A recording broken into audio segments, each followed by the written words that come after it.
Shalom sahabat CGN Alkitab Plus. Senang sekali saya dapat bertemu dengan Anda. Kiranya kita semua dalam keadaan sehat dan selalu bersukacita dalam mengikuti program Alkitab Plus. Saya Pastor Simon Petrus. Sebelum kita membaca firman Tuhan, mari kita satukan hati dalam doa. Bapa di sorga, berbicaralah kepada kami melalui firman-Mu. Kami membuka hati dan pikiran kami untuk belajar dari firman-Mu. Dalam nama Tuhan Yesus kami berdoa. Amin. Hari ini kita memasuki pertemuan pembacaan kitab Matius bab 15 sampai bab 17. Dalam Matius bab 15, orang-orang Farisi dan ahli-ahli Taurat memprotes murid-murid Yesus karena mereka tidak membasuh tangan sebelum makan sesuai dengan adat istiadat yang diwariskan oleh nenek moyang mereka. Yang dimaksudkan dengan adat istiadat itu adalah aturan-aturan yang dibuat manusia untuk membantu mereka menjalankan hukum Taurat. Namun aturan-aturan itu bukanlah firman Allah, melainkan peraturan yang dibuat oleh manusia. Masalahnya para pemimpin agama justru lebih mementingkan aturan buatan manusia daripada firman Tuhan. Karena mereka menuntut orang lain untuk menaati aturan itu, tetapi mereka sendiri sering tidak melakukannya. Karena itulah Yesus menegur mereka dan berkata, "Mengapa kamu pun melanggar perintah Allah demi mengikut adat istiadat nenek moyangmu?" Matius 15 ayat yang ketiga. Melalui perkataan ini Yesus menunjukkan bahwa firman Tuhan harus selalu menjadi yang terutama. Jangan sampai tradisi atau kebiasaan manusia membuat kita mengabaikan kehendak Allah. Yesus juga menegur para pemimpin agama karena mereka tampak saleh di hadapan orang lain, tetapi hati mereka jauh dari Tuhan. Mereka terlihat benar di luar, tetapi hidup mereka tidak sesuai dengan firman Allah. Karena itu Yesus mengingatkan murid-muridnya supaya berhati-hati terhadap pengaruh para pemimpin agama yang munafik. Di Matius 16 ayat yang ke-6 Yesus berkata, "Berjaga-jagalah dan berwaspadalah terhadap ragi orang Farisi dan orang Saduki." Yang dimaksudkan dengan ragi di sini adalah pengaruh atau ajaran yang dapat menjauhkan seseorang dari kebenaran firman Tuhan. Di tengah penolakan yang semakin kuat, Yesus tetap setia menjalankan misi yang diberikan Bapa kepadanya. Kemudian Yesus membawa murid-muridnya ke Kaisarea Filipi. Di sana dia mengajar mereka merenungkan suatu pertanyaan yang sangat penting, yaitu siapakah sebenarnya Yesus. Pada saat itulah Petrus mengucapkan pengakuan iman yang menjadi salah satu inti dari kitab Matius. Kitab Matius 16 ayat yang ke-16. Maka jawab Simon Petrus, "Engkau adalah Mesias, anak Allah yang hidup." Yesus memuji pengakuan iman Petrus. Kemudian dia menyatakan bahwa di atas pengakuan iman itulah dia akan mendirikan jemaatnya. Namun setelah itu Yesus juga mulai menjelaskan kepada murid-muridnya bahwa dia harus pergi ke Yerusalem, menderita, disalibkan, dan kemudian bangkit kembali. Lalu Yesus berkata kepada mereka, "Setiap orang yang mau mengikut aku, ya harus menyangkal dirinya, memikul salibnya, dan mengikut aku." Matius 16 ayat 24. Mengikuti Yesus bukan berarti hidup tanpa tentangan. Sebaliknya setiap murid Yesus dipanggil untuk setia mengikut Tuhan sekalipun harus menghadapi kesulitan dan pengorbanan. Memasuki Matius bab 17, Yesus mengajak Petrus, Yakobus, dan Yohanes naik ke atas gunung. Di sana Yesus dimuliakan di hadapan mereka. Peristiwa ini dikenal sebagai peristiwa transfigurasi atau pengubahan rupa Yesus. Melalui peristiwa itu Yesus memperlihatkan sekilas kemuliaannya. Dia juga menguatkan iman para murid agar mereka tetap memiliki pengharapan ketika kelak menyaksikan penderitaan dan kematiannya. Dengan melihat kemuliaan Yesus, mereka diingatkan bahwa setelah penderitaan akan ada kemenangan dan kemuliaan yang telah dipersiapkan Allah. Sekarang mari kita mulai membaca kitab Matius bab 15 sampai bab 17 bersama-sama. Tuhan Yesus memberkati.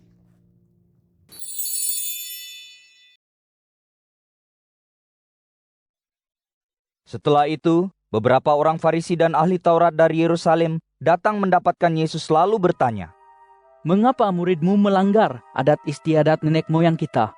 Mereka tidak membasuh tangan sebelum makan." Yesus menjawab, "Mengapa kamu membelakangi perintah Allah demi mematuhi adat istiadatmu? Allah berfirman, hormatilah ibu bapamu, dan orang yang mencaci ibu bapa sendiri mesti dihukum mati. Sebaliknya kamu mengajar, jika seseorang berkata kepada ibu bapanya, apa yang patut kugunakan untuk menolong ayah dan ibu telah kupersembahkan kepada Allah, maka tidak perlulah orang itu menghormati ibu bapanya. Demikianlah kamu menyatakan firman Allah tidak berlaku atas sebab adat istiadatmu. Kamu munafik, tepat sekali kata-kata Yesaya dalam nubuatnya tentangmu. Bangsa ini menghormatiku dengan kata-kata, tetapi hati mereka jauh daripadaku. Sia-sialah mereka beribadat kepadaku, sedangkan ajaran yang diajarkan mereka ialah peraturan manusia." Kemudian Yesus memanggil orang ramai itu lalu berkata kepada mereka, "Dengar dan fahamlah, apa yang masuk ke mulut seseorang tidak menajiskannya, tetapi apa yang keluar dari mulutnya, itulah yang menajiskannya." Selepas itu, para murid Yesus mendapatkannya dan berkata, "Tahukah engkau bahwa orang Farisi tersinggung dengan kata-katamu?"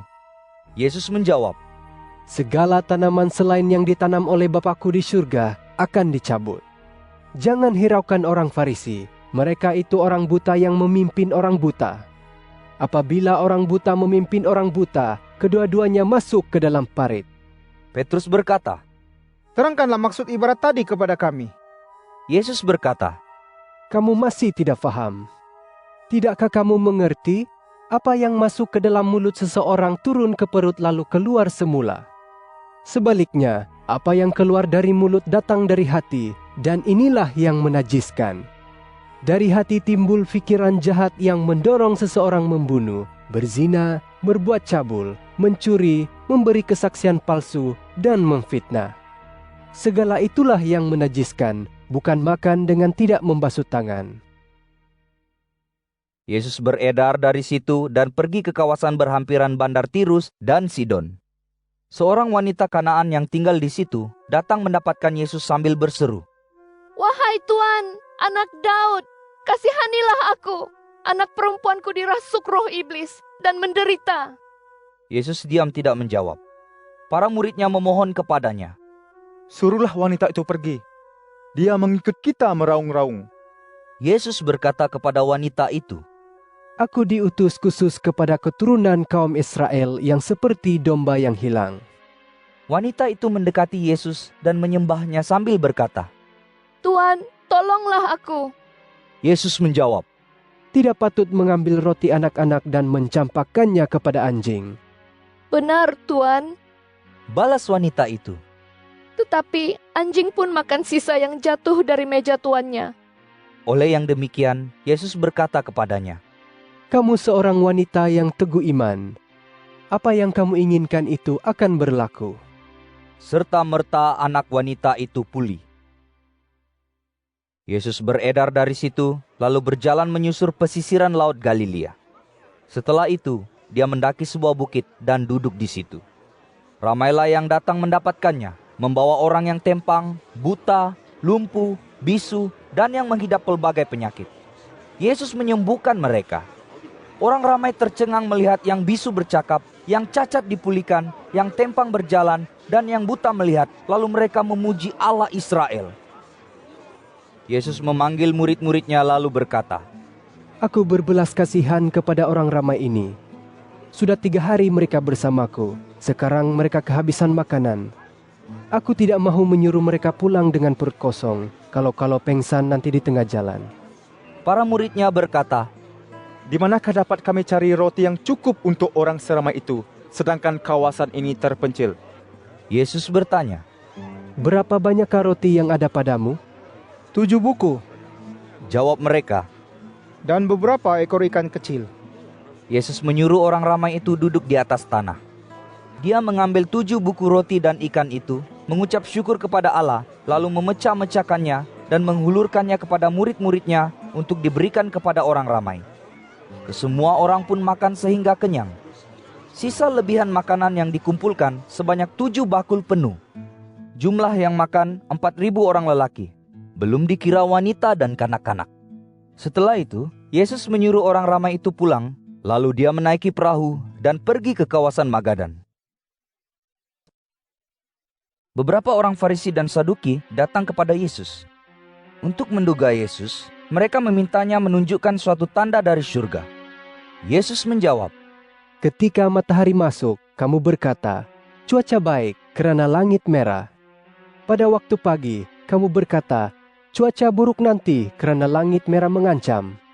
Munafik, kamu dapat meramalkan cuaca dengan melihat tanda-tanda di langit, tetapi kamu tidak dapat memahami tanda-tanda zaman ini. Manusia zaman yang durjana dan tidak setia ini ingin melihat tanda mukjizat. Tetapi satu tanda pun tidak akan ditunjukkan kepadanya, kecuali tanda Nabi Yunus. Setelah berkata demikian, Yesus pun pergi dari situ. Ketika para murid Yesus berperahu ke seberang, mereka terlupa membawa roti. Yesus berkata kepada mereka, Berhati-hatilah dengan ragi orang Farisi dan Saduki. Mereka mula berkata-kata sesama sendiri. Dia berkata begitu karena kita tidak membawa roti. Yesus mengetahui apa yang dibincangkan mereka, lalu dia bertanya, Mengapa kamu memperbincangkan hal tidak membawa roti? Begitu tipis kepercayaanmu. Belum fahamkah kamu? Tidakkah kamu ingat bagaimana aku membahagikan 5 buku roti antara 5.000 orang? Berapa bakul lebihan makanan yang kamu kumpulkan? Bagaimana pula dengan 7 buku roti yang kubahagikan antara 4.000 orang? Berapa bakul lebihan makanan yang kamu kumpulkan? Mengapa kamu tidak mengerti bahwa aku tidak bercakap tentang roti? Berhati-hatilah dengan ragi orang Farisi dan Saduki. Barulah mereka faham bahwa maksud Yesus bukannya ragi penaik roti, tetapi ajaran orang Farisi dan Saduki. Yesus pergi ke daerah berhampiran kota Kaisarea Filipi. Dia bertanya kepada murid-muridnya, Menurut kata orang, siapakah anak manusia ini? Mereka menjawab, Ada yang berkata Yohanes Pembaptis, ada yang berkata Elia, ada pula yang berkata Yeremia atau nabi lain. Yesus bertanya. Menurut kamu, siapakah aku ini? Simon Petrus menjawab, Engkau ialah Kristus, anak Allah yang hidup. Yesus berkata, Diberkatilah engkau, Simon anak Yunus, yang memberitahumu bukannya manusia, tetapi Bapa-Ku di surga. Oleh itu ketahuilah engkau Petrus, batu yang kukuh. Dengan asas batu pejal inilah akan kubina jemaah-Ku. Alam maut pun tidak dapat merobohkannya. Aku akan memberikan kunci kerajaan surga kepadamu. Apa yang kamu ikat di dunia akan diikat juga di surga. Apa yang kamu uraikan di dunia akan diuraikan juga di surga. Selepas itu dengan tegasnya Yesus melarang murid-muridnya memberitahu sesiapa bahwa dia Kristus. Sejak itu, Yesus mula berkata terus terang kepada murid-muridnya bahwa dia harus pergi ke Yerusalem dan menanggung banyak penderitaan daripada pihak pemimpin masyarakat, ketua imam, dan ahli Taurat. Dia akan dibunuh, tetapi pada hari ketiga akan dibangkitkan semula. Petrus menarik Yesus ke tepi lalu menegur dia. Tuhan, semoga Allah jauhi semua itu daripadamu. Semua itu tidak boleh berlaku kepadamu. Yesus berpaling sambil berkata kepada Petrus, Pergilah dari sini iblis, engkau batu sandungan bagiku, karena kamu tidak berfikir secara Allah, tetapi secara manusia. Kemudian Yesus berkata kepada murid-muridnya, Jika seseorang hendak mengikutku, dia harus menyangkal dirinya, memikul salib, dan mengikutku. Sesiapa yang mempertahankan hidupnya akan kehilangan hidup, dan sesiapa yang mengorbankan hidupnya keranaku akan memperoleh hidup. Apalah gunanya jika seseorang memperoleh seluruh dunia tetapi kehilangan hidupnya? Apakah yang dapat diberinya sebagai ganti untuk hidup itu? Sudah hampir waktunya anak manusia datang bersama para malaikatnya dengan kemuliaan Bapanya. Pada masa itu, dia akan memberikan balasan kepada setiap orang menurut perbuatannya. Sesungguhnya, aku berkata kepadamu, beberapa orang di sini tidak akan menemui maut sebelum melihat anak manusia datang sebagai raja dalam kerajaannya. 6 hari kemudian, Yesus membawa Petrus, Yakobus dan Yohanes, saudara Yakobus, pergi bersunyi di atas sebuah gunung yang tinggi. Di situ Yesus berubah rupa di hadapan mata mereka. Wajahnya bersinar seperti matahari, dan pakaiannya putih berkilau-kilauan. Elia dan Musa muncul pula di hadapan mereka, lalu bercakap dengan Yesus. Petrus berkata kepada Yesus, Tuhan, baik sekali kami ada di sini. Kalau engkau mahu, biar ku dirikan 3 buah kemah. 1 untuk engkau, 1 untuk Musa, dan 1 lagi untuk Elia. Sedang Petrus berkata-kata, segumpal awan yang bersinar-sinar meliputi mereka. Dari awan itu kedengaran suara berkata, Inilah anakku yang kukasihi, dan dengannya aku berkenan. Dengarlah kata-katanya. Mendengar suara itu, para murid Yesus ketakutan lalu meniarap di tanah. Yesus datang menyentuh mereka sambil berkata, Bangunlah, jangan takut. Apabila mereka menengadah ke atas, mereka tidak melihat sesiapa pun selain Yesus. Mereka turun dari atas gunung itu. Yesus mengeluarkan perintah, Jangan beritahu sesiapa pun apa yang telah kamu lihat, selagi Anak Manusia belum dibangkitkan daripada kematian. Para murid Yesus bertanya kepadanya, Mengapa ahli Taurat berkata, Elia mesti datang dahulu? Yesus menjawab, Memang benar Elia mesti datang dahulu untuk memulihkan segala sesuatu. Tetapi sesungguhnya aku berkata kepadamu, Elia sudah pun datang tetapi orang tidak mengenalnya. Mereka berbuat sesuka hati kepadanya. Begitulah mereka akan lakukan kepada Anak Manusia. Ketika itu, barulah para murid Yesus faham bahwa yang dimaksudkannya ialah Yohanes Pembaptis. Setelah Yesus dan ketiga-tiga orang muridnya itu kembali kepada orang ramai, seorang lelaki datang berlutut di hadapannya. Lelaki itu berkata, Tuhan, kasihanilah anakku. Dia menghidap sakit gila babi dan penyakitnya sungguh teruk. Seringkali dia terjatuh ke dalam air atau api. Aku sudah pun membawanya kepada murid-murid-mu, tapi mereka tidak dapat menyembuhkannya. Yesus menjawab, Hai angkatan yang tidak percaya dan sesat ini, berapa lama lagikah aku mesti ada bersamamu? Berapa lama lagikah aku mesti bersabar denganmu? Bawa anak itu ke sini. Yesus mengherdik roh iblis itu. Roh iblis itu pun keluar daripada anak itu, lalu dia sembuh serta-merta. Para murid Yesus mendapatkannya dan bertanya ketika tiada orang lain di situ, Mengapa kami tidak dapat menghalau roh iblis itu? Yesus menjawab, Ini karena kepercayaanmu tipis. Sesungguhnya aku berkata kepadamu, sekiranya kamu mempunyai iman sebesar biji sawi, kamu dapat berkata kepada gunung, Beralihlah ke situ, maka bukit itu akan beralih. Tidak ada satu pun yang mustahil bagi kamu. Jenis ini hanya dapat dihalau dengan berdoa dan berpuasa. ketika semua murid Yesus berhimpun di Galilea, Yesus berkata kepada mereka, Anak Manusia akan diserahkan kepada manusia. Mereka akan membunuhnya, tetapi dia akan dibangkitkan semula pada hari ketiga. Mendengar kata-kata itu, para murid Yesus berduka cita. Apabila Yesus dan murid-muridnya sampai di Kapernaum, pemungut-pemungut cukai 2 dirham datang kepada Petrus lalu bertanya, Adakah gurumu membayar cukai bait suci? Petrus menjawab, Tentu sekali. Sebaik-baik Petrus masuk ke rumah, sebelum dia dapat berkata apa-apa, Yesus bertanya, Simon, bagaimana pandanganmu? Daripada siapakah raja-raja dunia ini memungut cukai? Daripada anak-anak mereka atau orang lain? Orang lain. Jawab Petrus. Kalau begitu, Kata Yesus, anak-anak tidak perlu membayar. Tetapi usahlah kita singgung perasaan orang. Pergilah memancing di laut. Ambillah ikan pertama yang kau tangkap, dan bukalah mulutnya. Engkau akan mendapati sekeping duit siling sebesar 4 dirham. Ambillah duit itu dan berikan kepada mereka, untukku dan untukmu.